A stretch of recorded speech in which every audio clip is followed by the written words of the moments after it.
There he is. All right, everybody. Welcome to episode 18 of the Fantasy Timeline.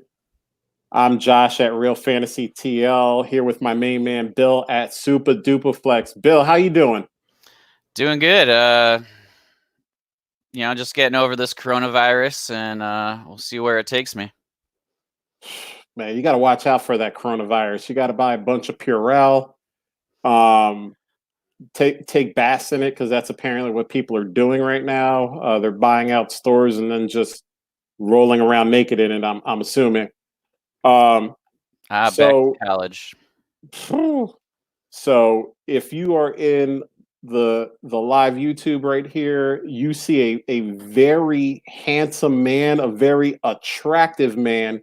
This man is the former Scott Fishbowl champion. I call him the Sultan of the Singlet. It's Sam Lane. You probably know him as Stompy at FF Stompy. Stompy, how you doing, man? The Sultan of Singlet, huh? That's what I call you. What's going on, gentlemen? Happy to be on. You know that comment about Purell and bathing, and it reminds me, I don't know if you've seen that It's Always in Sunny in Philadelphia episode where everybody's getting sick and Frank basically becomes cuts off all of his hair and then dips himself in Purell and it slides around on the floor. I do remember that episode. That's a great show. I love that show. So we got Stompy on here, and Stompy, before we came on, Bill and I were talking. I'm currently in a startup, and I'm actually on the clock right now. So let me run this by you, since you are a man of much fantasy dynasty talent and knowledge. So I'm in a 14-team SuperFlex. I went heavy on running back. I have Deshaun Watson, quarterback. I got Deshaun Watson, Josh Allen, Kirk Cousins, and Ryan Tannehill right now. One of the guys that you were trumpeting last offseason. My running backs are older, but I have Julio Jones, Allen Robinson, Adam Thielen, and AJ Green. And currently the only running back I have is Phillip Lindsay. So I'm looking at either taking rookie pick 206, Damian Williams, or Sony Michel. Give me Damian Williams all day. And that's what Bill and I kind of came to consensus on. I'm actually going to hit the draft button right now. I'm going to draft him, and we're going to go on our merry way. So, Stompy, another thing I call you is the fantasy QB whisperer. You were telling people about Patrick Mahomes before Patrick Mahomes was cool. You were leading the charge behind Lamar Jackson last year, and I saw anyone and everyone shouting you down, saying that it couldn't be done. He can't pass. That was the biggest argument to what you were saying about what Lamar Jackson could be. He can't pass. And not only did he prove he can pass, he also proved he can run a lot, and he can run really, really well. So when I saw this tweet from you, I looked at it, and I almost wanted to start a debate with you, and then I was like, wait a minute, I have to remember who I'm talking to here. It's Stompy. But I want you to kind of talk about this a little bit. So you put out a tweet earlier today and said Jalen Hurts greater sign Kyler Murray in terms of fantasy. So you're not saying he's going to be a better NFL quarterback or get more wins or win a Super Bowl. None of that. You're saying in terms of fantasy only. Just give a little background of how you came to that.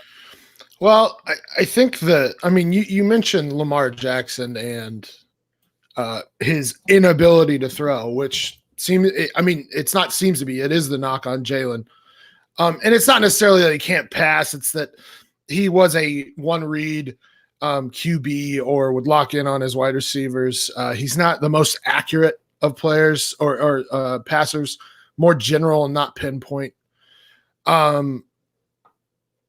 He has some things to learn.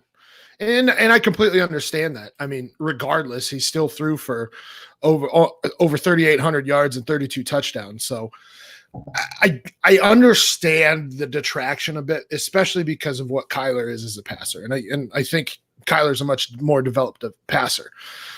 But we've seen a lot of guys in the last few years not be the best passers in college, but be extremely successful, not only in fantasy football, but in the NFL. Josh Allen, another guy in Lamar Jackson's class, both have been fantastic for fantasy football, and both led their teams to the playoffs in their second seasons. And really, Lamar Jackson first and second season. The Bills did not make it, I believe, because in Josh Allen's first season. And then you saw the same thing with like Carson Wentz, not the most accurate of passers, but has been successful in his short time. And the reason is these coaches are adjusting to these players. Yeah. Carson Wentz did not have a great rookie season, but Doug Peterson adjusted his offense and really I can't remember who the offensive coordinator was now. Frank Reich. Yeah. Adjust well, and you see what he's done in Indy. I mean, he had a horrendous. Maybe I shouldn't say horrendous. Jacoby Brissett's not horrendous, but he didn't have a great quarterback situation last year, and he still brought them to on the cusp of the playoffs. But point is that the Eagles adjusted their offense to RPO style with Carson Wentz, and we saw him have an MVP type season. Unfortunately, got hurt. Same thing with Lamar Jackson this past year. I mean, they've changed their offense to be more run oriented, a lot of RPO. And not only is Lamar Jackson successful in running the ball, but he had 36 touchdowns. I mean, it's due to regress this year, but the point is he can throw and he can throw deep.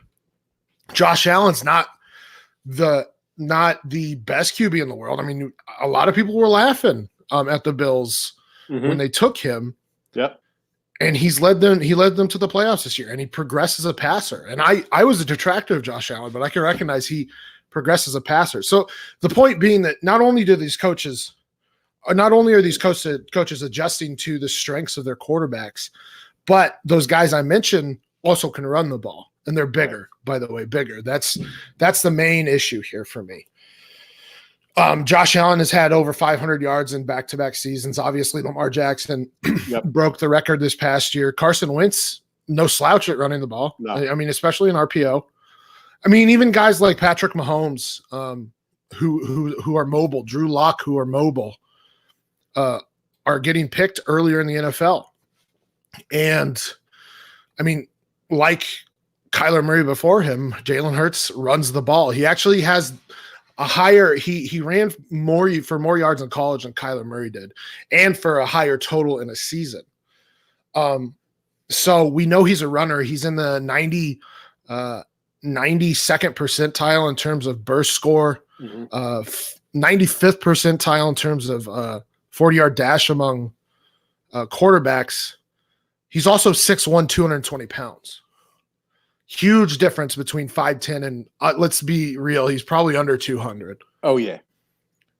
And he did run for 1,000 yards at college. He only ran for under 600 last year in Kyler Murray.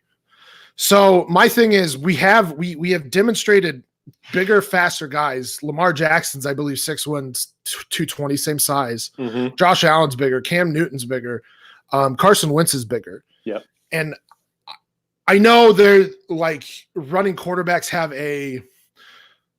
are more prone to injuries. I get that because they're getting outside of the pocket and therefore can get hit. Right. But if that's the case, then I would expect smaller rushing quarterbacks to be much more injury prone as well and go down a lot easier. I mean, we've seen Cam Newton truck people. Yep. We saw Lamar Jackson is just so fast he doesn't get hit. Yeah. But I mean, Josh Allen gets into the end zone a ton as well, and I would expect that Jalen Hurts would do the same thing. Oh, and I also forgot, like you have guys like Dak Prescott who were taken in the 4th round, started and have been a top 10 quarterback in each of the last seasons, QB5 last season. Yep. And he gets touchdowns as well. So, I mean, because of Jalen Hurts' size and speed, and he has shown the ability to run in college. Plus, he has progressed as a passer every season he's been in college. I mean, it's not like he started as a freshman at Alabama for over 270 or 2,700 yards and 23 touchdowns. Yeah, like it's not like the guy can't throw. He does have some read issues. He's got some accuracy issues, which I believe can be fixed. But it's that run ability, that he could get 800 plus, 1,000 plus yards on the ground and can be more durable. Whereas I don't think that Kyler Murray is going to be able to do that in the NFL just because it's a faster game and he goes down a lot easier. So that's why I like Jalen Hurts. And I'm going to clarify this tweet. I did get a lot of people coming back and saying, well, what does that mean? Does that mean one time in 6 seasons, one time in 10? I'll clarify it. Over the next 3 seasons, Jalen Hurts will become a more valuable fantasy asset than Kyler Murray. So everybody, you have heard it here first on the fantasy timeline. Jalen Hurts, greater sign, Kyler Murray. Now, my question, and actually it's not even a question. Someone put a tweet out, and I wish I remembered who it was because it comes back to the Jalen Hurts discussion. Mm-hmm. They said if a team was willing to build their offense around Jalen Hurts, what Baltimore did with Lamar Jackson, like you said, what Philadelphia did with Carson Wentz, how high could you see Jalen Hurts going? And I said top half of the 2nd round because you're talking rookie drafts or in the I'm talking NFL draft. NFL draft. If a team was willing to build their offensive system around what Jalen Hurts could do, how high could he go? And I said top half of the 2nd round in the NFL draft because he has all the talent that you spoke about. And a team, let's say maybe the Chargers miss out on one of the top 3 guys in the 1st round. Maybe Carolina says we're not moving up to get one of those guys. If he can go to one of those teams, he's probably going to go to a team that has some weapons, and at least in Carolina's case, has a coach that seems to be able to build a system around the players that he has and not necessarily try to fit players into his system. So I'll pose the same question to you, Stompy, and I'll pose the same question to you, Bill. If a coaching staff was willing to build their offense around Jalen Hurts, how high do you think he could go in the NFL draft? How high do I think he can go, or how high do I think he will go, I guess is the question. But if that's the case, because of the way the NFL is starting to move towards those guys, like I mean, we've had 4 or 5 guys in the last 3 seasons to basically become rock stars in the NFL. Mm-hmm. I would have to say top half of the 1st is how high I think he could go if somebody's willing to do that and build their offense around a running QB, which is becoming more and more, I guess, prevalent in the NFL these days. Right. And what about you, Bill? Yeah, I agree. I think that if there's a team that truly believes it, I think they would want to draft him in the 1st just to get that 5th year. And so I think that, like, if they truly believe that, and because, I mean, Hurts is not as refined as Lamar was. So, I mean, you got to expect that he's going to need more time. And I mean, I think that's why Stompy said within 3 years. Is just, you got to understand that, like, it's going to take a minute for him to, get used to. I mean, it took a long time for him to develop in college. So it's going to take him a fair amount of time to develop in the NFL, I would imagine. So, but I mean, I can see him getting drafted from, like what Stompy says, mid 1st, but I mean, there's so much unknown. He could be a 4th-round pick. I mean, there's so much that we just don't know yet, and that's going to be a huge driver in his success, I think. Which is wild to me because, I mean, I do think Lamar Jackson was a better passer coming out of college. Not much better, but he did have 3 straight seasons of over 3,000 yards passing. But similar skill set. You still had questions about Lamar Jackson's accuracy. You had not necessarily about his arm, but about his reads and stuff. I don't know why you're not saying that about Jalen Hurts. I mean, you are saying that about Jalen Hurts. I don't know why that's factoring so much into his draft stock right now, because Lamar Jackson was a projected 1st-round pick 2 years ago. Jalen Hurts, I mean, we're seeing like day 2 by everybody. Yep. But it's one of those things where it's like the guys that need, like the teams that need quarterback could use a guy like that where you just, because they're in the middle of a rebuild. So that's my biggest thing is like, yeah, again, a little bit more refined on Jackson's side, but I see it as similar skill sets, same size. Nobody has a question about their arm strength. People have questions about their decision-making and their accuracy. So that's what's crazy to me is he's super athletic. He did it at Alabama. He was a starter for Alabama for 2 seasons, ran the ball like crazy there as well. And yet we're here and it's just like, what is holding people back on Jalen Hurts? And then, yeah, just to add to that, I say 3 seasons because look what happened to Lamar Jackson. Right. Lamar Jackson in the first season sat for the first half of the season. I mean, Drew Lock, I love Drew Lock. That's my guy that I'm touting this year. Drew Lock sat the entire season except for the last 5 games. So that happens. There could be, like, let's just say, for instance, Miami drafts Jalen Hurts instead of Herbert or Love or Tua. They draft Jalen Hurts. I would not be surprised for him to sit behind Ryan Fitzpatrick for a year to refine his skills as a passer. I mean, same thing. Patrick Mahomes sat behind Alex Smith for a year to refine some things as a quarterback. So, yeah, I think it's very easy for Jalen Hurts to sit half a season, an entire season. And that's why I should have said it in the tweet. That's why I say the first 3 years, because Lamar Jackson has become arguably the most valuable, if not the second highest valued QB after his first full season. But most people wouldn't have said that after his rookie season, right? So that's one of those things where it's like, okay, but you got to give him a little bit of time because he very easily could land behind a bridge QB or another veteran. And that's why I think that, as you said, a lot of the mocks have him end of the 2nd, beginning to mid of the 3rd round of the NFL draft, depending on who you're looking at.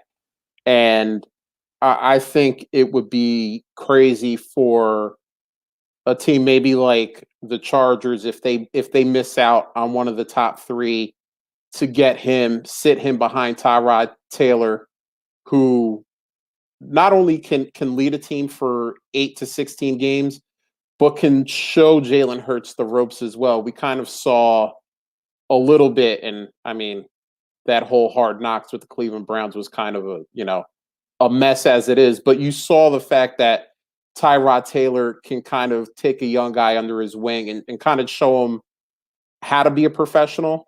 And if a coaching staff is there and is willing to help him refine some of those things like you spoke about, he could be starting week 1, 2021 and leading a high-powered offense with Keenan Allen, Mike Williams, Austin Eckler, Hunter Henry if they re-sign him, and really be one of the more dynamic offenses in the NFL. So, I saw it and I almost reached out and said, Stompy, I don't know about this one, but I had to remember the last year with Lamar Jackson. And while I will raise my hand and say I didn't agree with you at the time about Lamar Jackson. I didn't understand the pure hate you were getting, because you didn't just say that statement and not give fact behind it, not give at least a very well thought out process behind why you came to that. I didn't think that Lamar Jackson would be able to advance his passing enough to get to the point that you thought he would be at. But obviously, I was wrong about that. Greg Roman came in, really put together an offense. And this is what another thing I don't understand about the NFL. You have a guy like Lamar Jackson, you know what his strengths are, you know what his weaknesses are. Why wouldn't you just build an offense around that guy and, highlight his strengths, try to hide his weaknesses? And that's really what that offense did. And they were a dynamic offense, considering their number one receiver was Hollywood Brown.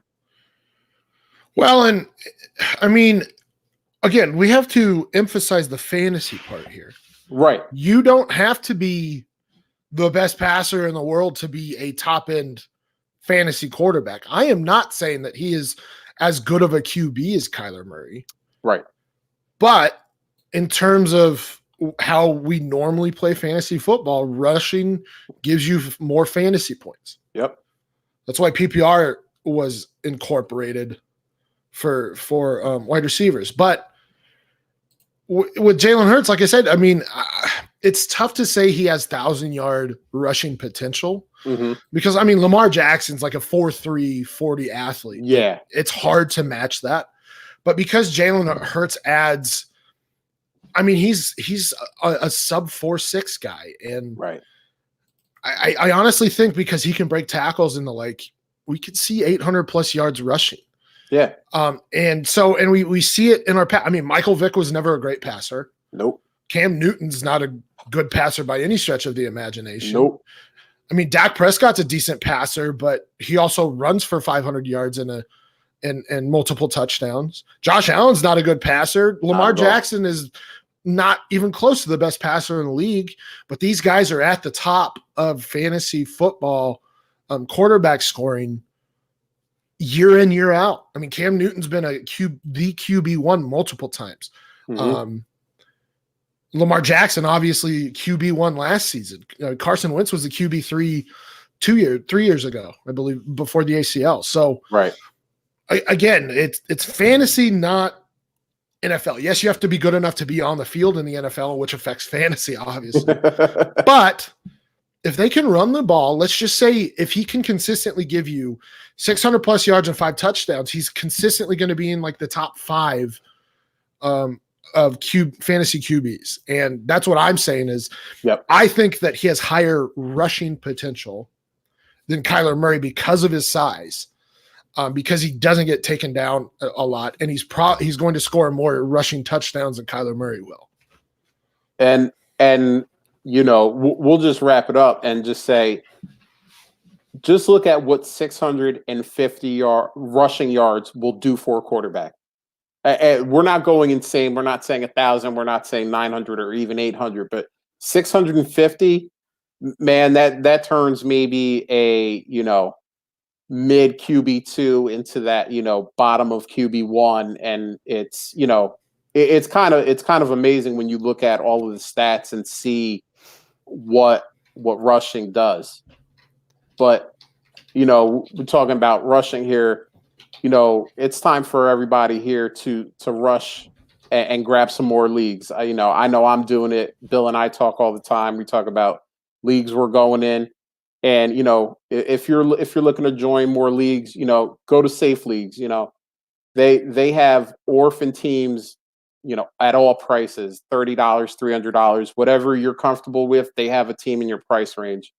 And to me, the best thing about it is you can take a look at the team, see your roster, see what draft picks you have. Do you have a bunch of first round picks this year? Maybe you have a bunch of first round picks in 2021 because, we're already hyping that class up too. So, remember, just go to safeleagues.com/orphans and type in the promo code timeline. The cool thing is you're in a pretty well-run league, and anytime you put in that that promo code timeline, it helps us out too. So Stompy, on the timeline, we see all kinds of things, and a lot of this is a very trade heavy show. So I would, love to get your input on some of this stuff, and you too, Bill. So this first one is from Dynasty FF Addict at Dynasty FF Addict. So this is a trade. It's a 12-team PPR SuperFlex with a tight end premium of 1.75. AJ Brown and the 206, or Michael Gallup and the 110. Bill, why don't you go first? I love AJ Brown, but I love the top 10 rookies. This is a super flex, so yeah, I feel really good about anybody I'm getting in the top 10. I mean, it's a fair trade, I think. Yep. And I think I might lean the Gallup in the 110. I mean, Gallup does have the upside of potentially becoming the wide receiver 1 for Dallas, and if not, I mean, he's still shown what he can do as the wide receiver 2. And I just think there's the guy I'm getting at 110 is just so much greater than the guy I'm going to get at 206. So, and this was from Rocky, who's in Trade X3 with me. He gave Har and I a little bit of complaint because neither of us acknowledged him when you read off one of his tweets last week. So, sorry, Rock. Actually, that startup I was talking about earlier, he's in that too. So, Rocky, apologies. You can blame me. It's my fault. You can talk trash to me in the startup chat right now, and tell everybody what a terrible human I am. But Stompy, what's your opinion on this trade? I think I agree with Bill. Gallup broke out over 1,100 yards last season. How would he fare as the wide receiver 1 there? I don't know, but you're still in a great situation. You have Dak Prescott as your quarterback, top 5 dynasty quarterback, by the way.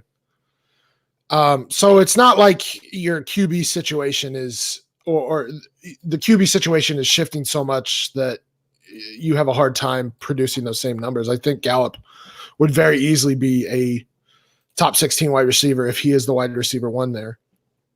And I agree. 110 versus 206 and basically 8 picks. In Superflex, that could mean somebody like Cam Akers could drop there. Yep. And Cam Akers super underrated in terms of the running back class here. He probably could be argued to be in the top 3.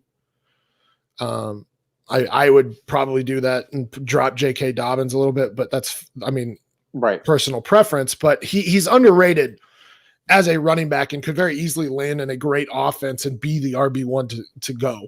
But even then, you have a lot of good wide receivers you can grab there at 110. So, yeah, I don't see the gap between A.J. Brown and Michael Gallup as wide as I would with the 110 versus 206.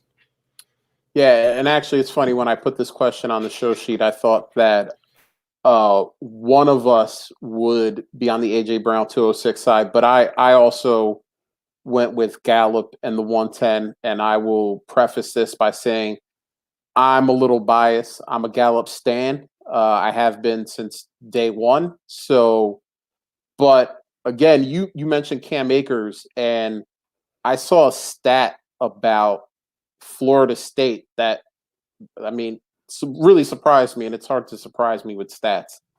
They were talking about yards before contact, and they went through the top teams in NCAA, and I don't remember who the first place team was, but they had 960 something yards before contact, and then all the way in last place was Florida State with -2 yards on the season before contact.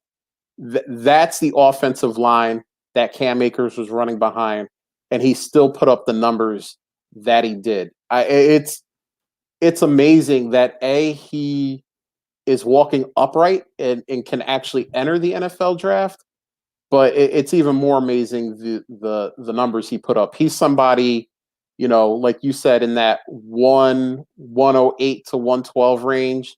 that I'm really excited about putting on my team because I think no matter where he goes, he's going to break out. And like you said, he might end up being, by the time this is all said and done and we look at who did what, he could be RB2, RB3 out of this loaded running back class.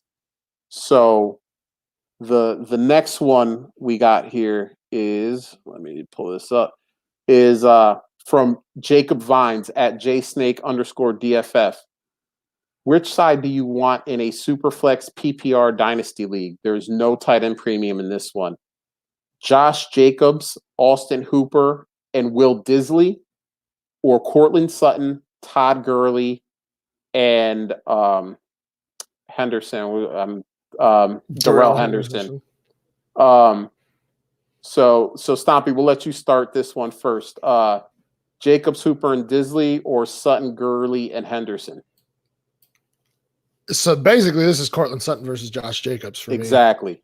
So I'm taking Cortland Sutton after that monster step he took in season 2 with not great quarterbacks. He gets Drew Lock, who I'm very confident in. Mm-hmm. And I just Cortland Sutton's the better talent in my opinion. What about you, Bill? Yep, I'm the exact same. No tight end premium. So I mean, Disley, we don't even know how he's gonna return from the Achilles. Then Hooper, we don't even know what team he's gonna end up on. And I mean, I like Jacobs, but they haven't shown that they're using him in the passing game yet. They say they're going to, but that's, you gotta see it to believe it.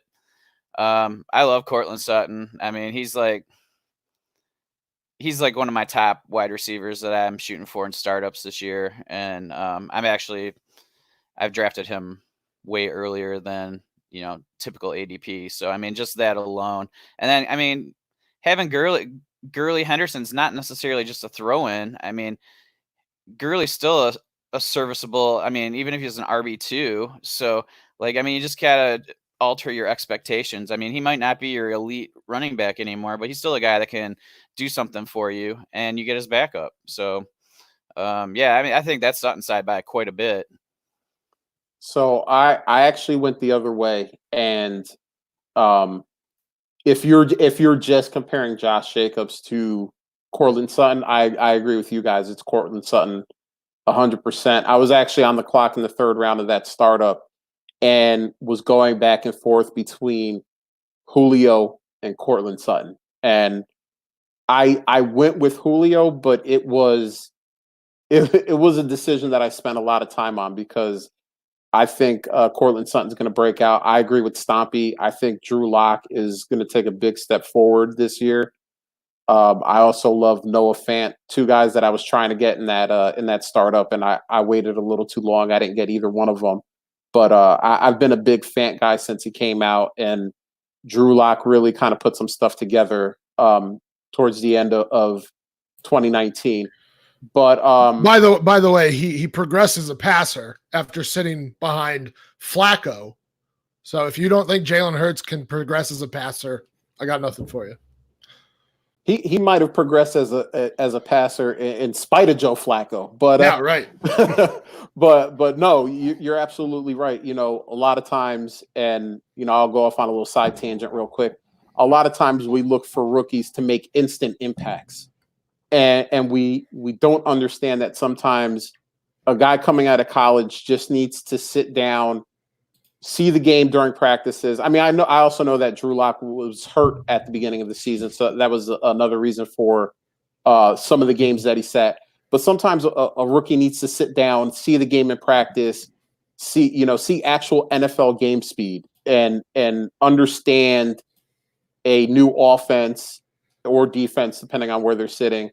We can't expect instant impact from everyone. Sometimes a guy like Patrick Mahomes, like Drew Lock, like Aaron Rodgers, they need to sit for 8 games a year, maybe, a few years in Aaron Rodgers' case, in order to unlock what they can be. And I think we all have to remember that we're so quick to write guys off after year one. Well, they didn't do good year one. They're terrible. They're not good. And, I hear I hear the same thing about N'Keal Harry. He didn't have a good season. He's terrible. He's not good. And it's like he might be terrible. I'm not saying that just because he was bad year one that he's going to blow up year two and he's going to be great.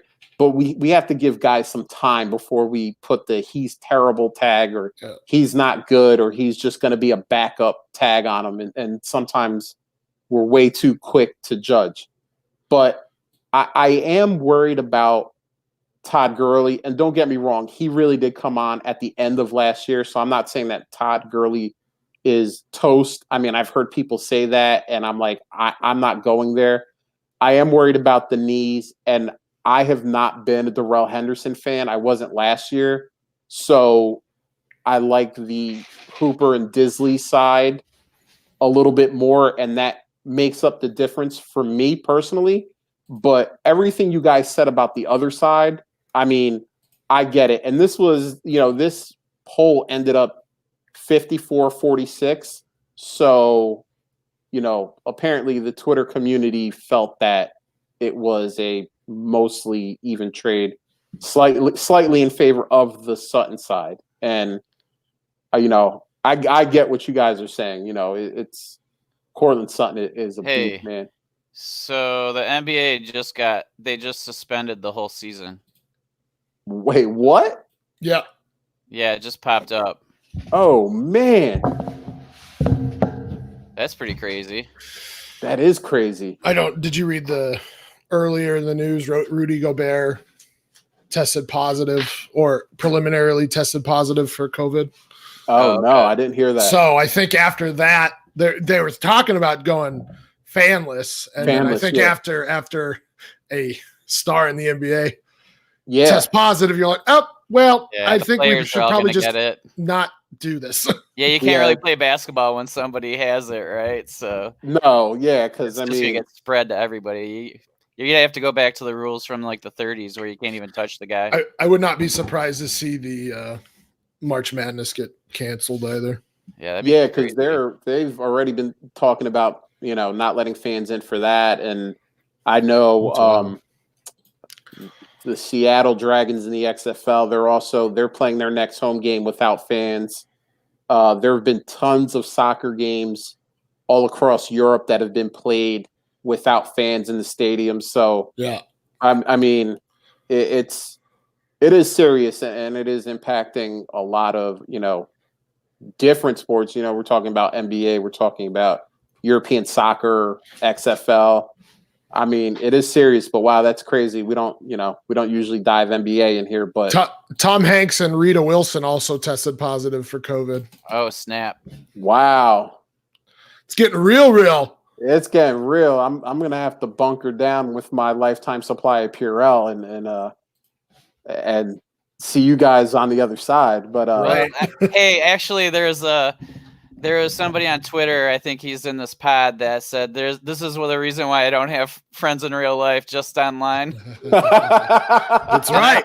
Listen, that was a fantastic tweet. I'm like, I can relate to this. Yeah, my friends these days are literally, because all I do is talk to fantasy football guys basically all day. Like I go to work, go home, don't really deal with the outside world, just talk to you people. So yeah, that's why the world or the internet's a beautiful thing. I don't have to physically touch you to have a relationship with you. There you go. And see, I'm in the boat where I have 3 kids, so getting out of the house besides going to work is practically impossible. Yeah. So all of my friends are also online, and most of them I'm talking fantasy football with. So I got ratioed hard today on this Jalen Hurts tweet, by the way. Of course you did. But how hard did you get ratioed on Lamar Jackson? I mean, that's do you remember what that tweet was? It was effectively this same tweet. Yes. It was Lamar Jackson will be the best second-year quarterback in the NFL after Baker Mayfield had his quote-unquote breakout. So, yeah, it was – I knew what I was getting into. I knew that – I mean, the Kyler Murray cult is strong. We'll just say that. Well, I like your tweet because I feel like there's a it's one of those ones that's really powerful if it ends up being true.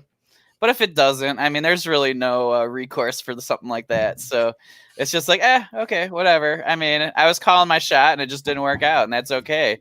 But it's the best thing about the tweet is just to get that conversation going, is like with running quarterbacks. Like, people still don't get that through their heads that that's so important for fantasy points. And, you know, so just even having that conversation to start this pod was so important.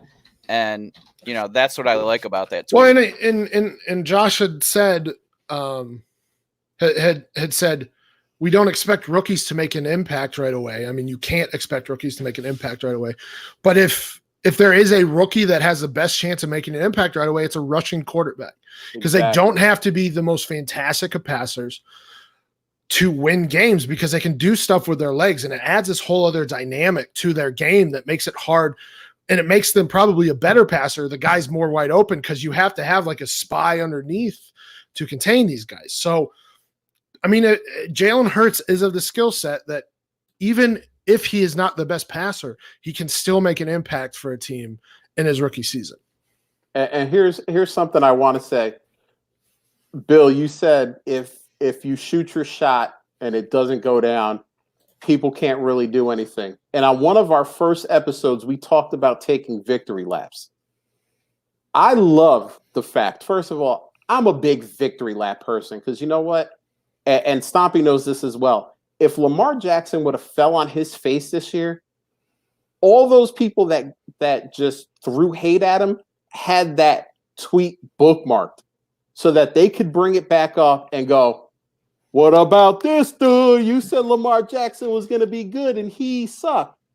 And Stompy put his own tweet out there after the season was over and said, hey guys, how about that Lamar Jackson character? Mm-hmm. He was pretty good, wasn't he? And I love the fact that Stompy, I may have even commented on it. I love the fact that Stompy took a victory lap on it, because you said there's not really any recourse.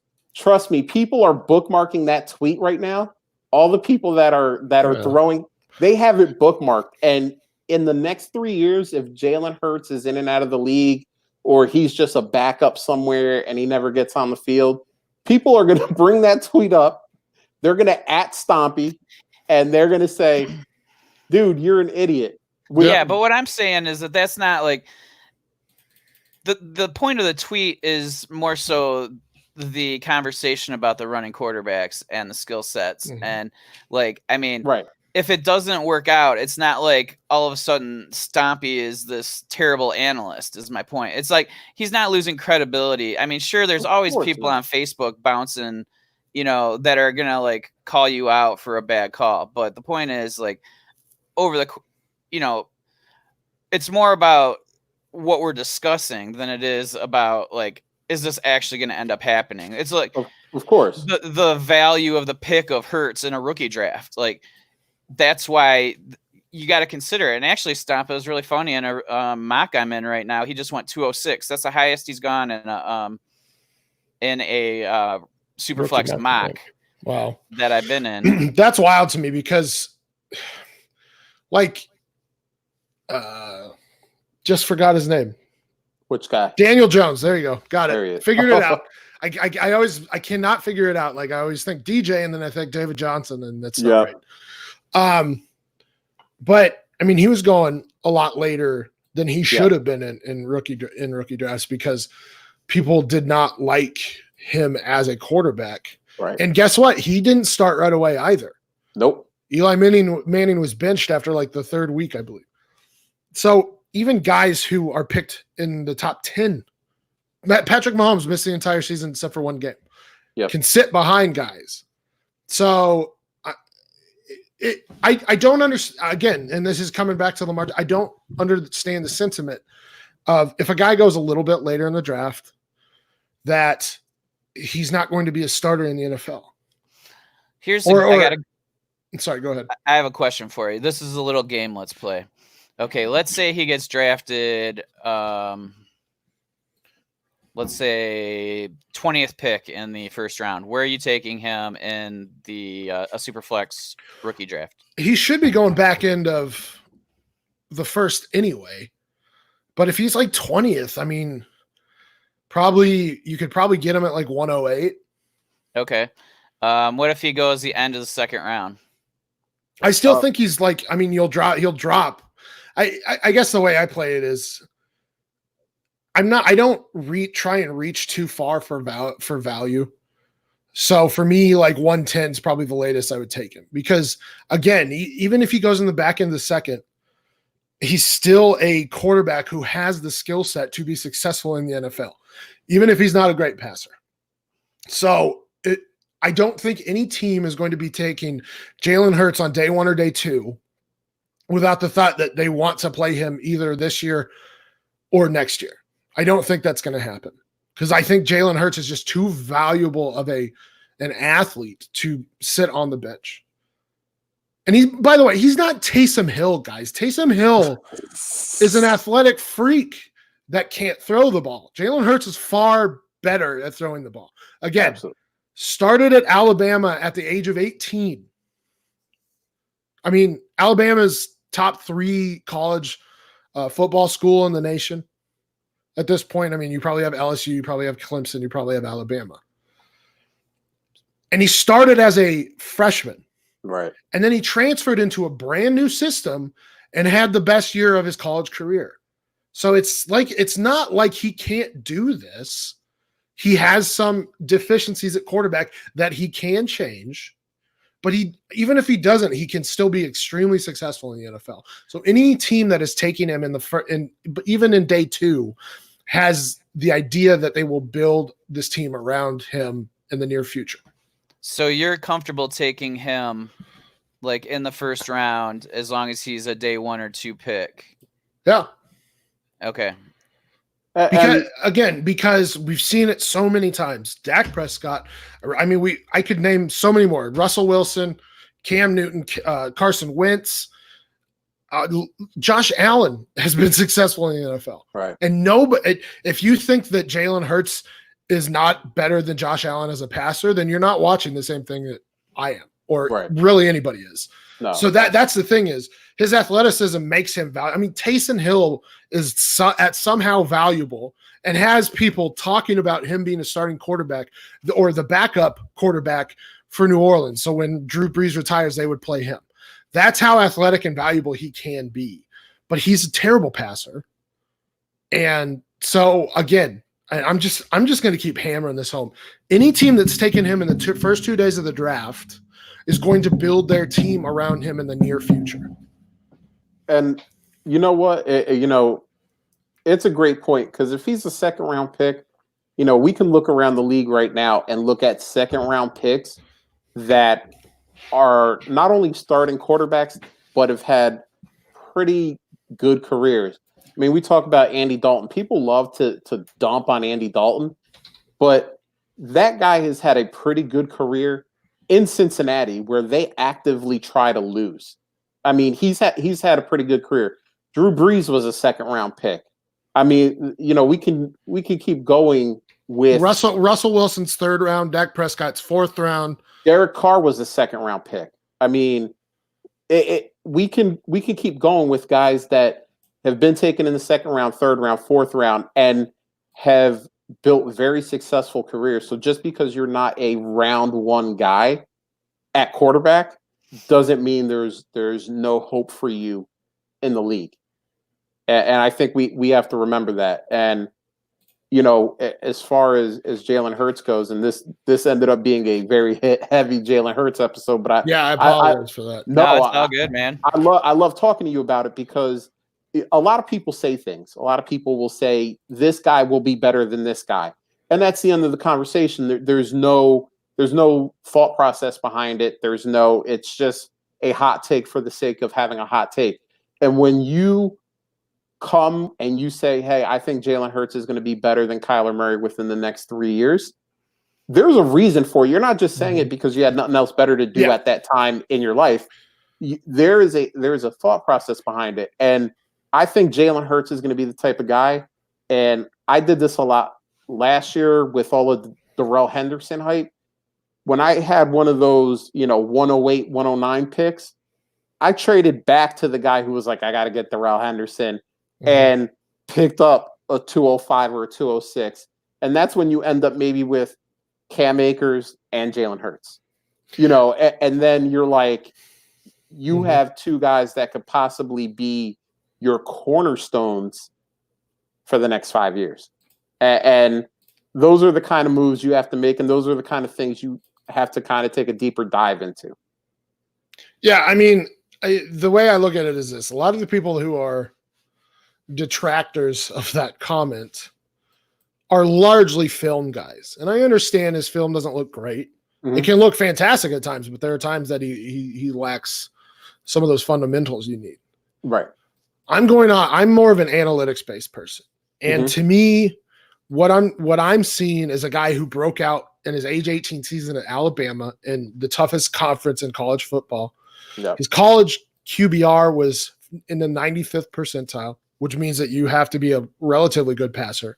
His college yards per attempt was in the 98th percentile. His adjusted net yards per attempt, I believe, is in the 98th percentile as well, according to RotoViz. I mean, he ranks like top 20 or 25 in that category. So he can throw the ball. You just maybe have to build something around him. And we've seen it time and time again. A smart coach. Yep. Let's say Rule gets him in Carolina. He's a college coach. He's had to adjust his offense to the quarterbacks year in, year out. So if you don't think that he can excel under the right coach, and I understand it has to be under the right coach, and I guarantee you that coach will have a say in whether they pick Hurts or not, but it has to be under the right coach. They can implement things from his college days that can help him be successfully in the NFL. And we're seeing it more often now with these mobile quarterbacks. So I get that he's not the best thrower. There's been a lot of guys that have come out that weren't the best throwers. I've mentioned several: Wentz, Allen, Lamar Jackson, all successful in the NFL. He's got the legs, the athleticism to be successful because he adds that extra dimension that a lot of quarterbacks can't. And here's another thing. You went into a little bit of the analytics of it, but if we just look at it at its most base level, this guy took Alabama to the national championship game, and if not for an injury, may or may not have won that game. But he took an Alabama team to that national championship game. Then he went to Oklahoma and took that team to the tournament. So obviously the guy, he can play. He can lead a team. And I'm big into the actual NFL draft. I'm a real big draft fan. And all of the reports from all of his interviews is that the kid is just a bona fide leader. Like, he can lead people. He can lead a team. His teammates rally around him. And sometimes those intangibles kind of get lost in the sauce, especially if a guy is not thought of as an elite prospect. Everyone talks about, Joe Burrow and the guys rallied around Joe Burrow and they went and they won a championship. But I mean, Jalen Hurts got there twice with two different teams, two different coaches, two different systems, two different sets of teammates, and obviously was good enough not only with his play on the field, but obviously the guys on the field felt like they could get behind him and that he could be the leader of a team. And I think that's important at the next level, because it's not all 18 to 22-year-old college students anymore. You're going to have to get that guy who's been in the league 10 years to believe in you. And you're going to have to get that, that undrafted guy from Tennessee State to believe in you, and it's all types of different people, personalities, beliefs that are going to have to kind of get behind you and think of you as the leader of the team. And obviously Jalen Hurts has shown not once, but twice that he can do that. So, that's good. We got one more question. We'll leave on this one, and I put this one in here, Stompy, just for you. So this is a Dynasty full PPR SuperFlex. Kareem Hunt, Jameis Winston, and Joe Mixon, or, because you were the original, Stan, Lamar Jackson. So I'll repeat the trade again. Kareem Hunt, Jameis Winston, and Joe Mixon, or Lamar Jackson. This is full PPR SuperFlex. Bill, I'll let you go first. I think I'm going Lamar. I just can't, like, Jameis is just such an unknown for me right now, and Mixon Hunt doesn't do enough for me to make up the difference. So, yeah, I'm sticking with Lamar here. And, I mean, it says SuperFlex, so, I mean, it doesn't say how many teams, which is pretty important, in my opinion. Absolutely. Nor does it say how many points per or negative points per interception. Right. So there's a lot of things that would really help in deciding this. Like if it's a 10 team, I'm going with the Mixon side probably. Just because like what if it's a 12 team? Well, I still stuck with Lamar, so I mean I'm going with that. So I mean if it's 14, I might start thinking, nah, I guess I'm just wrong. I'm going Lamar no matter what. Mixon makes it intriguing, but I mean, I'm not John Hogue, by the way. I'm not SuperFlex dude who just hates Jameis Winston with a burning passion. I'm not a fan though, because he's been benched before. He was benched for Ryan Fitzpatrick. Right. And so he very easily could get benched for throwing too many interceptions again. And I don't know if a team wants him around because I don't know if they think they can win with him. Right. Because I understand he got LASIK, but I don't know if that's I think a lot of it was decision making more than anything. Listen, I'll tell you, I got LASIK too. I still can't go out on an NFL field and throw the ball. All right. LASIK don't do nothing for you. You can either throw the ball or you can't. I mean, LASIK doesn't do anything for throwing it to the wrong guy. Stomp, didn't you trade Lamar this offseason? I did. I've traded him twice now. Did you? What did you get back? The first one was a little rough because I was with my guest or my co-host Aton, and let me find it here. Because I remember hearing you talk with him about it. Maybe it was on your pod. Yeah, it was. But I felt like it was pretty light, in my opinion. It was. Because I remember I was negotiating with him, and then I don't know what I think I just mixed up two trades, and I was like, ugh. Yeah. So I gave him Lamar Jackson, Tyler Lockett, Evan Ingram. This is a Trade Addict 6, by the way. Okay.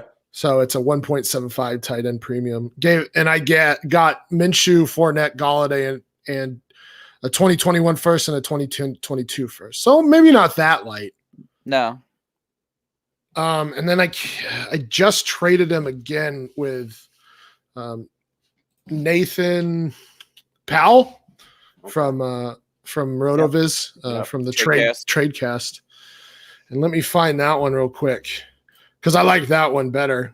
Now that I look back at that one, I don't feel too bad about that with Kenny Galladay, Leonard Fournette. So thanks for making me look at that.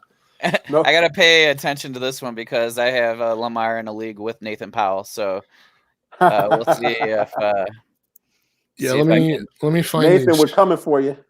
Oh, so I have a 2 QB league that I'm in with him, and my 3 quarterbacks are Lamar, Dak, and Kyler. Whoo! Look at this guy over here. Damn. Yeah, I'm like, but it's 2 QB, so I definitely have to have 3 quarterbacks, and it's like, do I move one of those guys and try to just like downgrade quarterback to upgrade another position, or do I just hold on to those 3 and just be happy? Better be a big upgrade. This one I gave up straight up Lamar for Phillip Rivers, Chris Godwin, Kenny Galladay, and a 2021 first. I like that. Yeah. So, I mean, that's what you're getting. I mean, I think at this point, Godwin's probably a top 10 wide receiver in the Dynasty. Kenny Galladay, probably top 18 wide receiver, top 20 wide receiver. Yep. Phillip Rivers, who I do expect to play another season or 2 in the NFL. So he's a QB I got back. By the way, if you're trading QBs in SuperFlex or two quarterbacks, you need to get a quarterback back. Yep. And then have to. Yeah, and then that 2021 first. So, Yeah, I actually feel decent about those trades now. I mean, this one specifically, but that last one, I was like, I think I might have given up too much, but then I thought about it and felt pretty good to me. So, are you on a Galladay kick? I've been on a Galladay kick. I have Galladay basically since last year, or last offseason, after he went down with injury and just didn't have a good rookie season. I started trading for him because I was like, this dude, I mean, he's not like a burner, but he's a 50-50 guy, and every team needs a 50-50 guy. And then you get Matt Stafford, who is used to throwing 50-50 balls at Calvin Johnson. Kenny Galladay was a freak of nature in college and in the preseason. So I started picking him up. I was like, he could end up being a wide receiver 1 this season. He got close, but yeah. And mind you, he had a crap quarterback situation after Stafford went down. So still think he can be a top 12 dynasty wide receiver in the near future. Yep. And I think on those 50-50 guys, you just got to pay attention to the quarterback, right? So like if you got like a passive quarterback, you don't really necessarily want those 50-50 guys. Like, you know, no offense, like, but Dak, he's more of a guy who needs to see the guy open before, you know, he's not going to be a guy that's going to like just lace it in there. But I mean, you see what happened when they put Fitzpatrick out there. I mean, he's YOLO. So it's just boom, you know. Well, and I think, didn't Mike Evans have his... No, he didn't. He had the previous season, but Mike Evans, I mean, feasted with him. Yeah. Another guy. That's why I like Cortland Sutton. I like Cortland Sutton with Drew Lock. Drew Lock's got arm strength, and he makes risky throws sometimes. Yeah. And Cortland Sutton, again, he's very athletic, but he's more of a 50-50 guy. And if you look at some of the catches he made last season, that they were spectacular. And now you get a guy with, I believe, a better arm than Joe Flacco at this point in their careers. And a lot more like swagger and confidence. Yeah. I think that combo with Noah Fant, and if they get somebody like Henry Ruggs on the outside there, or there's rumors that they could sign Amari Cooper if the Cowboys don't he'd make a good franchise him. Yeah, yes, he would. But imagine those two across from each other and a burner over the top, like Henry Ruggs or Donovan Peoples-Jones for that matter. I mean, Donovan Peoples-Jones is another 50-50 guy, but he's super quick too. So or they could sign Robbie Anderson. I'm a Broncos fan, by the way. Yes, we know. Yes, I'm getting myself a little bit hot and bothered over here thinking. So honestly, like Cortland Sutton reminds me a lot of Galladay. Just in the way that they've kind of shown throughout their first couple years. And just like Galladay was making those incredible catches, and you know, it just wasn't super consistent quite yet, but you're like, wow, this guy isn't, you know, like if he's making those catches, he's going to be able to get consistent enough to start making the catches that you expect. And I think that that's kind of where Sutton is now. And I think he's a step above where Galladay was at his, you know, in his second season. So, man, I'm excited for both of those guys, to be honest with you. So the Lions and the Broncos their offenses remind me a lot of each other. Yeah. They have good, underrated pass catching running backs. I mean, Carrion's more injured. Philip Lindsay's a monster right now, even though he's not physically.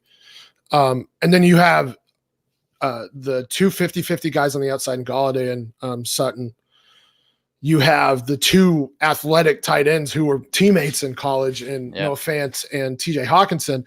Now the Lions have Marvin Jones on the outside there. So the Broncos just need to get that guy on the outside who can take the top off of a defense.